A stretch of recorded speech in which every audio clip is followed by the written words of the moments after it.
What is the role of philanthropy during times of health and economic crises? Well, that role is quite robust. Hi, I'm Bill Stanczykiewicz. This is the first day from the fundraising school, and of course, the first message, as always, is we hope that you're safe, we hope that you're healthy. We know that times are tough for all of us, including in the nonprofit sector in some very unique ways, but please continue to do the best you can with social distancing, and even with the services of your nonprofit, you still need to be engaged with people. Do your best with physical distancing, and that's what we're trying to do today with my dear colleague, Dr. Una Osili of the Lilly Family School of Philanthropy, who is here today to talk with us about the unique role of philanthropy during times such as this with the novel coronavirus. And Una, we're hearing so much from the federal government, as we should. And not too long ago, we saw a big introduction of the private sector into the solutions for the times we face today.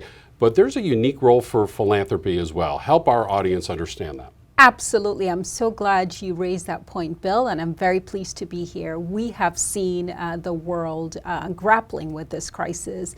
None of us have the answers. There's a lot of uncertainty. Philanthropy has a unique role to play in moments like this. Throughout our history, we've seen the philanthropic sector step up and especially fill in gaps that other sectors are not able to fill or may not be better equipped or best equipped to fill. So the best example now is that we're dealing with not just a national and international crisis, a pandemic, as the World Health Organization has shared, but we also have a cascade of economic effects where families and communities are really grappling with how to cope with this. Nonprofits in some ways and philanthropists are best equipped because they work with many families on a daily basis. They understand the needs of those communities and they're in touch with them on a very day-to-day basis. So here, philanthropists can anticipate what those needs are, whether those are hourly employees that no longer have a paycheck coming in, whether those are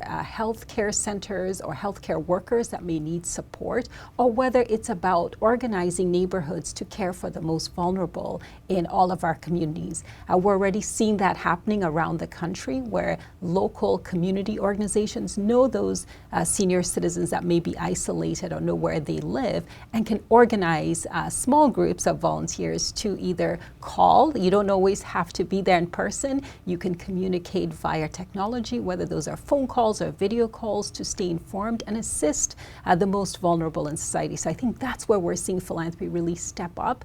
And around the country, there's so many examples of that. So it's really one of the roles that philanthropy can play is filling in those gaps where government or business, the other two sectors, are less equipped to.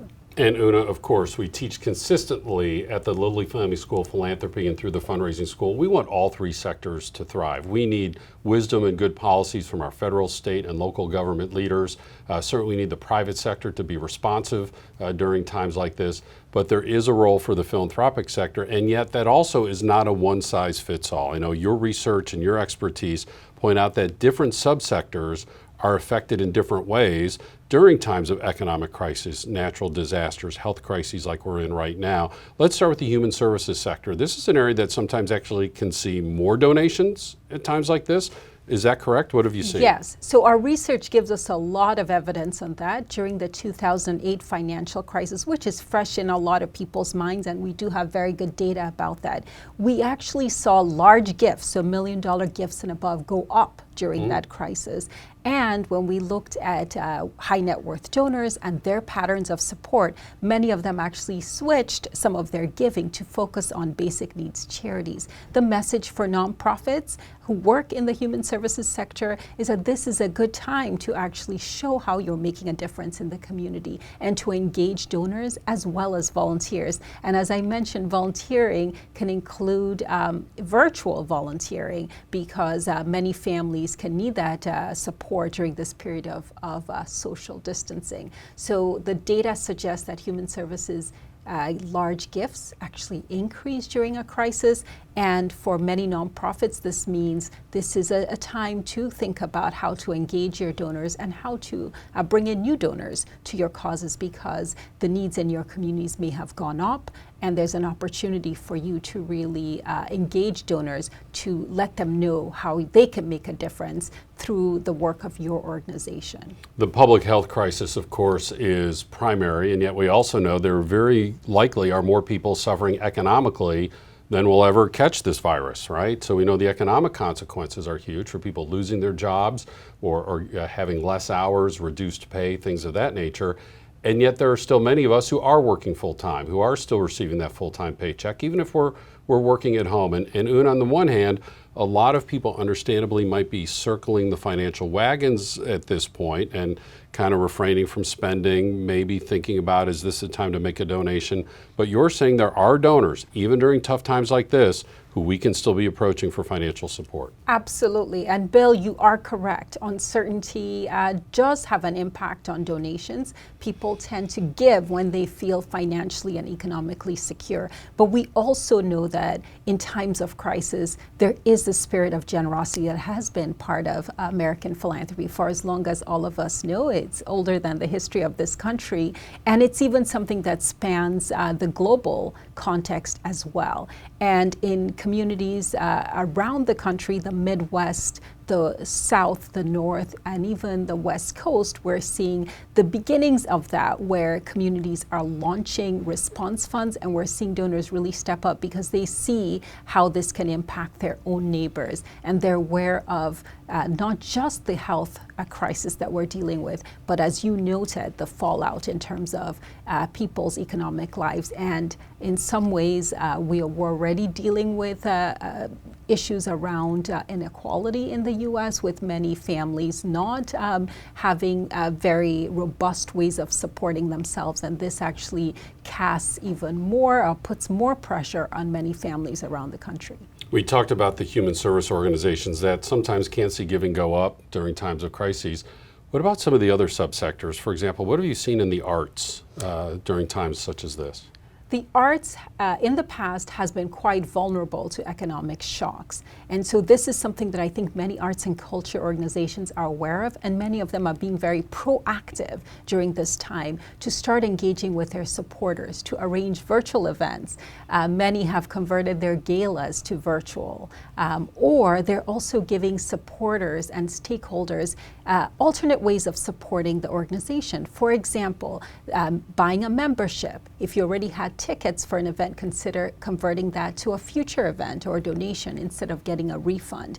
I think the arts community is also very resilient, and we've seen a lot of creativity and innovation, especially with online ways of building support and engagement. And so this is a time for arts organizations to continue to benefit from that creativity and innovation, and to explore some of those ways of engaging and supporting and engaging support online. If you can't meet in person because of social distancing, there are other ways. The arts are so central to many communities. They can give hope during periods of uncertainty, and they can bring people together, except this time it's online, yes. Online communities. And that has been one of the bright spots in today's environment, is seeing how organizations are innovating even in this time of great uncertainty. And you have seen this. It would not be inappropriate for an arts organization to say, yes, we will refund the ticket, or please use that ticket for a future show, or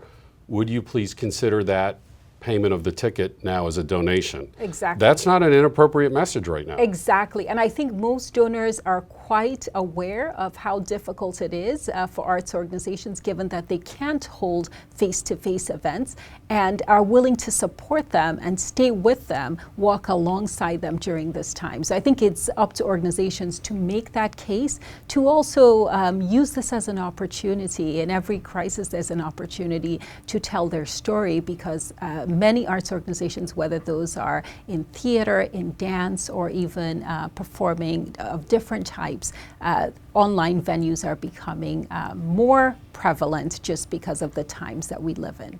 And there are 9 subsectors in the philanthropic sector. We focus just on 2 in this brief podcast.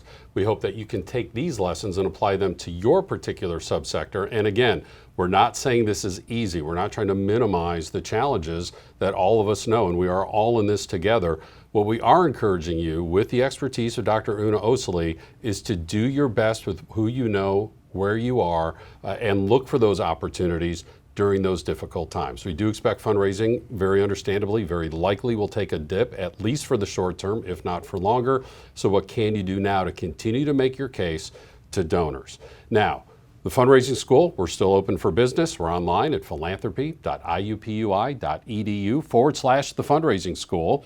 We have these free weekly podcasts coming out new every Monday. We're kind of in a series right now tailored especially for this coronavirus crisis.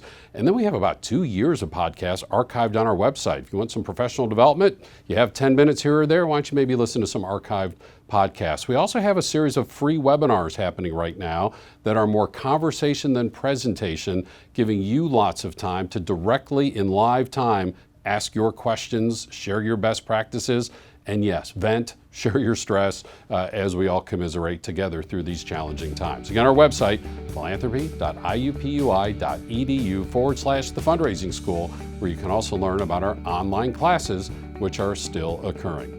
With Dr. Una Osili, I'm Bill Stanczykiewicz, and now you are now more fully informed on this first day from the fundraising school.